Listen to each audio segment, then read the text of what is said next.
soon to round one, the domestically titled Home Truths, in which our panellists take it in turns to read out a statement from a card in front of them. That card may contain a familiar truth or a scurrilous lie that we've made up on their behalf, and they're now reading for the first time, in which case they have about 2 nanoseconds to come up with a convincing story, so no pressure. Commiserations then to Gabby, who is first up. Thank you, Angus. I have stolen sweets from Madonna's dressing room.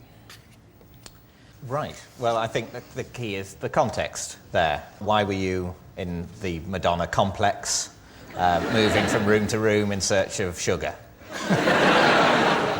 It was actually her dressing room at a concert venue. Could you be specific, or were you taken there blindfolded? It was at a venue in London where she was performing. Could you be even more specific than the city? The Brixton Academy. Right. Why were you around the backstage? Did you have it was the Brixton Academy? Accidentally, I found myself in the VIP party that was apparently right next to Madonna's dressing room. So I was walking out and looked in and saw this dressing room and just wandered in because I was intrigued. What were the sweets? The sweets were, you know those long red licoricey things with sugar that are quite sour, actually, when you they get the back of your mouth. I find this very hard to believe that the door wasn't manned by I'm disappointed that you don't find it hard to believe that I would steal. No, I accept that straight away. I can't imagine... I mean, even if she asked for sweets, I don't think she'd ask for that sort of red licoricey string. David, your verdict. You're the team captain. You have to come to a decision here. I think we're moving towards lie, aren't we? Yeah. Lie. Yeah. OK, lie. you're saying it's a filthy lie. Liar. Gabby, truth or lie? It is indeed the truth.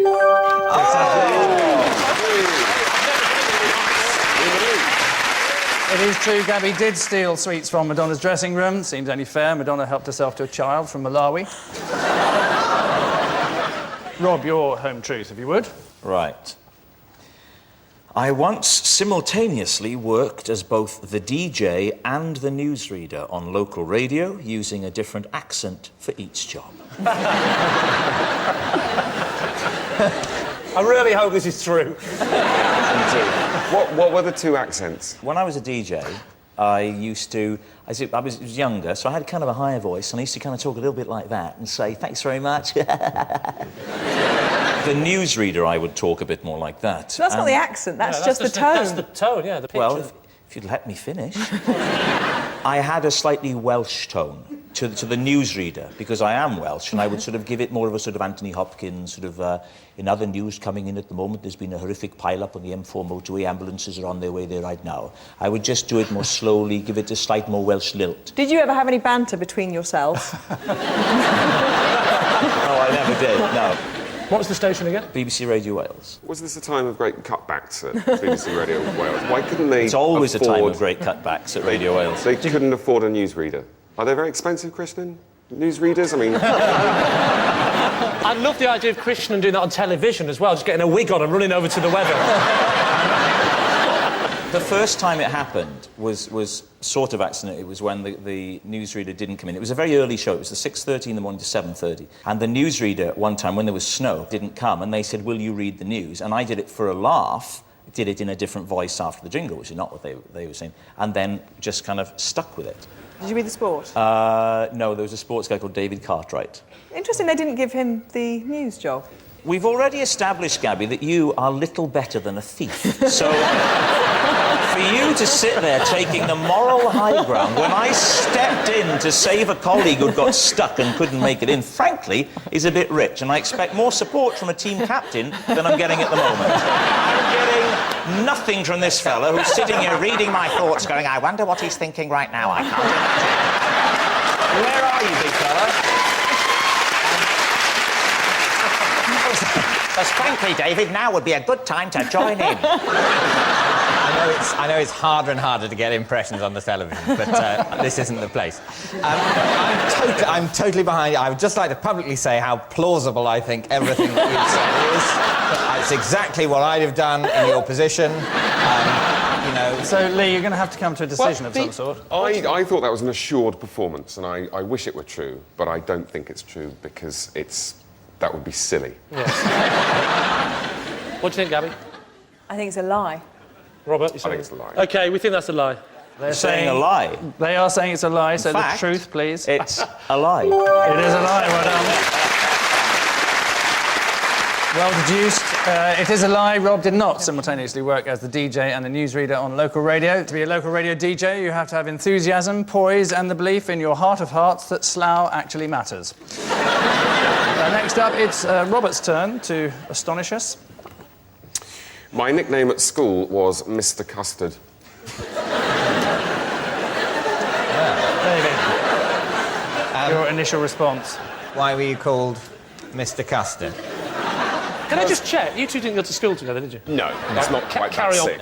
But it happened because of this. Because I was very sick once on some custard because I was at school.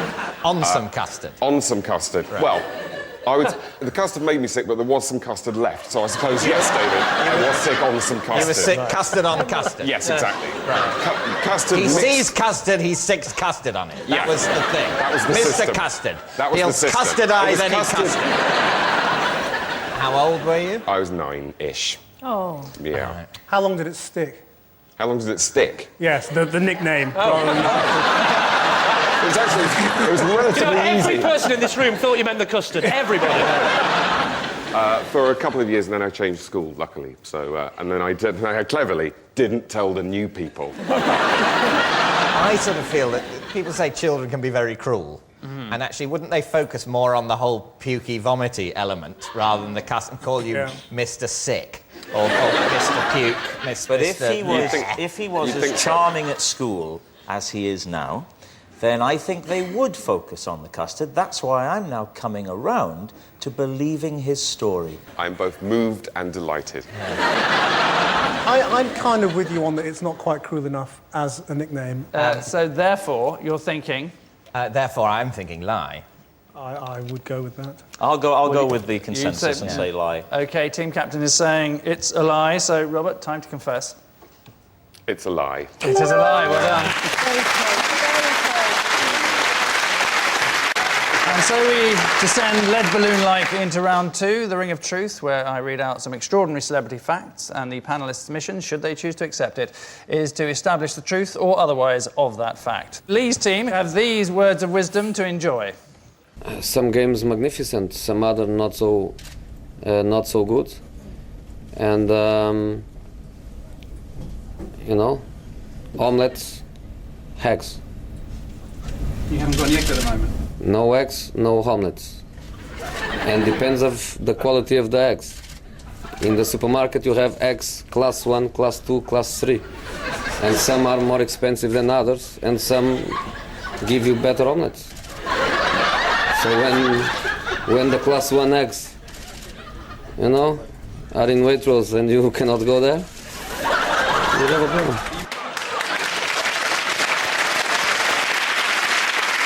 I like it that he's launched fearlessly into this extended egg metaphor in a second language, and he's a football manager, not the most chatty, eloquent guys usually most of the time. And he's kind of doing it, and then towards the end he starts to slightly smile, and it's kind of sometimes I even amaze myself. This is great. And then you get the sound of those slightly arse-licky sports journalists starting to chuckling along, going, "Oh, Jose's off on one again. Oh, I love it when he goes off on one. Oh, he's brilliant. What a character. What a boring twat."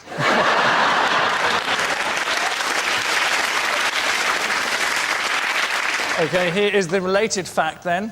Jose Mourinho is about to release his own range of air fresheners. The tagline for the advert is that Jose's filling your home with the sweet smell of success. And the fragrances include something called Scent Off and the special one. Sent off. They've obviously put a lot of effort into the pun there. Yes. And the second one, they've just said special one. The third one's probably stinks like a Norwegian forest. Let's go for a pint. Beckham has his own fragrance, and Sven had his own pasta That's sauce. body and, fragrance, isn't it, Beckham? Alex Ferguson drinks toilet duck. Possible. Anything's possible in this game. So, Lee, any idea? Oh, you're the football expert on this particular panel, so what do you think? What do you think, Gabby? Yeah, I don't think it's true. I just think it's too random. I mean, air fresheners. No. OK, well, so that's a They're lie. saying it's not true, and it is, in fact, a lie. Whee! Right, well done. No flies on that. Yes, Jose Mourinho is not about to release his own range of air freshener. He was thinking about it, but Roman Abramovich had just bought the world's supply of air. Jose introduced a club dietitian and nutritionist at Chelsea, although Ashley Cole still likes to get stuck into a half-time orange, or Cheryl Tweedy, as she's known. And now for David's team, with a question about this somewhat surprising agony aunt, with the emphasis very much on agony. You've got no ambition and you don't want to do anything, you might as well just go and lay in a ditch. Be expecting to go from where you are now, which is on the sofa, to halfway up the ladder. No, I don't. And you can't, you've got to begin on the first rung. But I'd rather be on the first rung of a ladder that I want to climb than halfway up a ladder I don't. OK, which is this ladder you want to climb? I don't know yet. Tie me up in knots now. I really ain't got a Scooby-Doo what you're talking about now. Maybe I'll start one ladder or the bottom of another. Yeah, what do you want to do? I don't know. The bottom of a ladder that I So what ladder do you want to be on? I mean, you don't know what ladder you want to be on. Exactly. Until you've tried different ladders, how do you know what ladder you want to Your be job's a on? bloody window cleaner.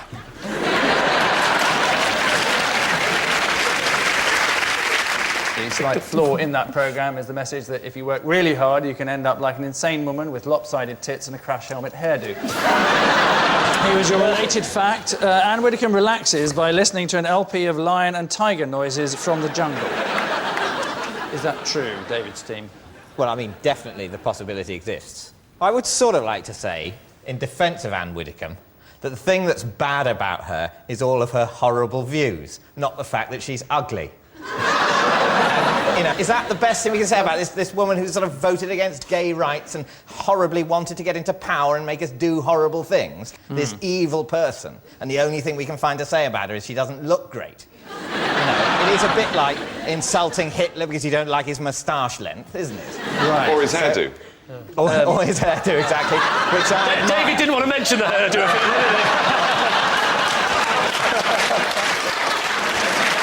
I mean, I don't want to help your team, but the key words you want to be looking out for those is the LP bit. I mean, there's something about the idea of being on an LP and going... She would have a gramophone. I think that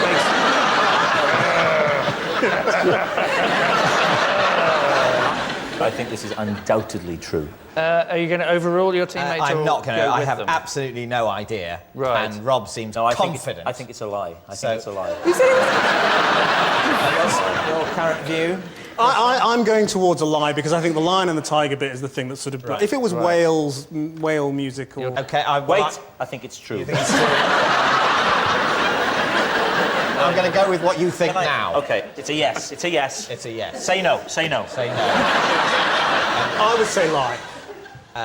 He says no. He says lie. You say... It's no lie. It's true.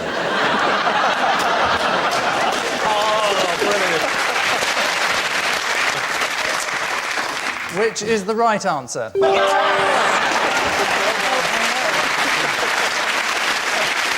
Anne Widdecombe does relax by listening to an LP of lion and tiger noises from the jungle. They drown out the growls her stomach makes when she hasn't eaten for 10 minutes.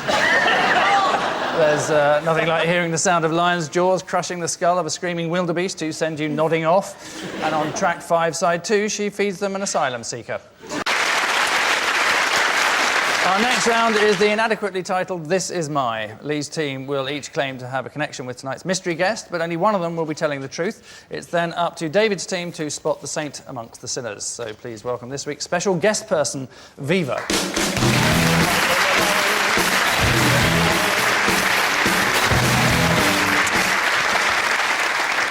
So, Robert, what's Viva to you? This is Viva. She is my ex-girlfriend. She dumped me when I got her for Christmas a torch. Gabby, perhaps you'd like to explain how you know Viva. Yeah, this is Viva. She was my arch-rival in rhythmic gymnastics. And finally, Lee, your relationship with Viva. This is Viva. She tried to teach me to swim when I was 30, but it didn't work. So there you are. A former partner to Robert, a rival gymnast to Gabby, or Lee's unsuccessful swimming coach. Who do you want to start with? What are rhythmic gymnastics? Rhythmic gymnasts use ribbons, hoops, balls, clubs, ropes. So not proper gymnastics, then? It's a form of gymnastics which has its own beauty.